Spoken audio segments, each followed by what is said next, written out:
प्यारे बहनों और भाइयों, मेरा नमस्कार स्वीकारो। देखिए, आज हम आपके लिए बता रहे हैं अविद्या अर्थात विपर्य ज्ञान, यानी जिस ज्ञान में कोई धर्म नहीं है उसको मान लेना।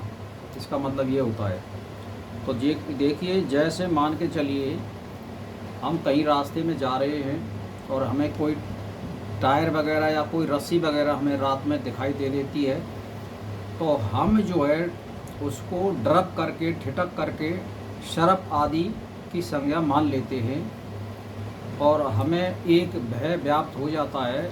और तब हम उसको नज़दीक जा कर के या टॉर्च से देखते हैं तो हमें वो रस्सी मालूम होती है, तो हमारा वहम निकल जाता है। इसी तरह हमने उसमें शरफ का धर्म मान लिया था, इसलिए हमें उसे भय व्याप्त हो रहा था।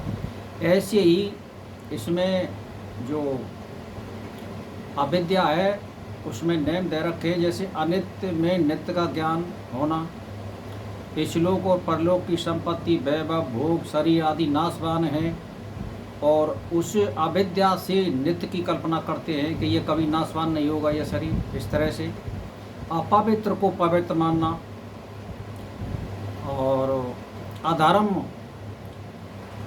अहिंसा यानी हिंसा, पाप, अन्याय से रंगा हुआ अंतःकरण अपवित्र होने पर भी पवित्र मानना। जैसे मान के चलिए कोई भी आदमी या कोई स्त्री पुण्य कर्म नहीं कर रहा है और यम नियम का पालन नहीं कर रहा है और वो अपने को पवित्र मानता है, तो इस तरह से ये विपर्य ज्ञान है, यानी असत्य में सत्य को मानना।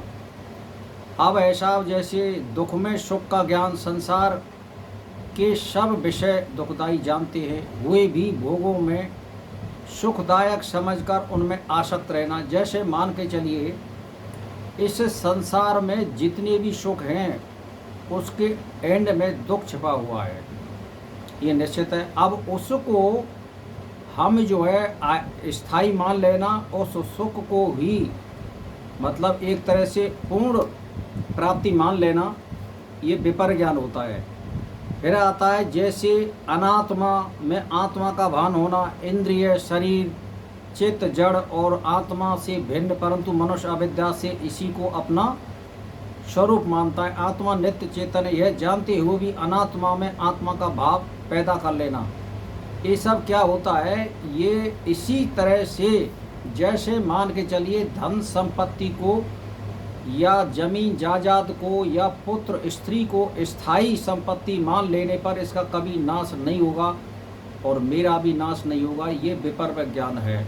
ये सब को मालूम हो जाना चाहिए कि इस पृथ्वी पर कोई पैसे वाला हो या गरीब हो, यहाँ से कुछ नहीं ले जा सकता है और उसका स्त्री, पुत्र, नाती, पंथी, परिवार, पिता, माता, ये सब नाते जीते जी के होते हैं।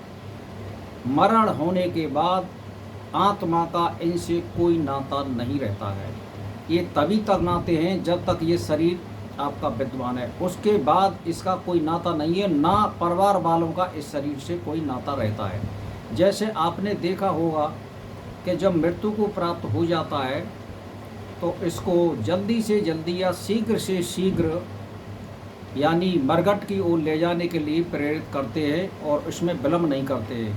तो क्योंकि इसमें जो आत्मा थी जिससे प्यार किया जाता है वो इसमें नहीं है। अब ये शरीर अपवित्र हो चुका है और अपवित्र को घर में रखना मुनासिब नहीं होता है, इसीलिए इसको शीघ्र से शीघ्र मरघट की ओर ले जाते हैं जहाँ इसको दफन किया जाता है। तो भाई और बहनों, इस शरीर से, माया से जमीन और जायदाद और मकान, पिता, पुत्र, स्त्री, पत्नी आदि जितने भी होते हैं ये केवल जीते जी के नाते होते हैं। इनमें कोई संग नहीं जा सकता आपके मरण के बाद में। केवल एक ही बात है इसमें जो छिपी हुई है, गुरु का मार्ग ये आपके साथ जाए, क्योंकि गुरु ने जो मार्ग बता दिया है या जिस मार्ग को प्रशस्त किया है और वो मनुष्य की आत्मा में संग्रहित है और उसी मार्ग से वो आत्मा गमन करेगी या उसमें संस्कार छिपे हुए हैं तो वो उसको गति देंगे और वो उसके काम आ सकते हैं, बशर्ते वो वेद मार्ग से आत्मा अनुगमन करने वाली हो या उसने वेद मंत्रों का पठन पाठन किया हो या आचरण किया हो, वो जरूर काम आते हैं। नहीं तो इस संसार में कोई भी माता पिता पुत्र आदि कोई काम नहीं आ सकते मरण के बाद। मरण के बाद केवल गुरु के वचन और संस्कार काम आते हैं और उस मनुष्य का आचरण काम आता है, बाकी कोई चीज़ काम नहीं आती है भाई और बहनों। इसीलिए देखो समझो और अनित्य को नित्य मत मानिए और अविद्या को कहने का मतलब ये सत्य वस्तु मत मानिए। जानिए, परखिए, सोचिए और मनन करिए और विचार करिए, तब उस पर आगे बढ़िए और अपने का कल्याण करिए, अपनी आत्मा का कल्याण करिए, आने वालों का कल्याण करिए, पास पड़ोसी का कल्याण करिए, आपसे पूछने वालों का कल्याण करिए और अपनी आत्मा का कल्याण करिए। भाई और बहनों, इसी के साथ मेरा नमस्कार स्वीकारो।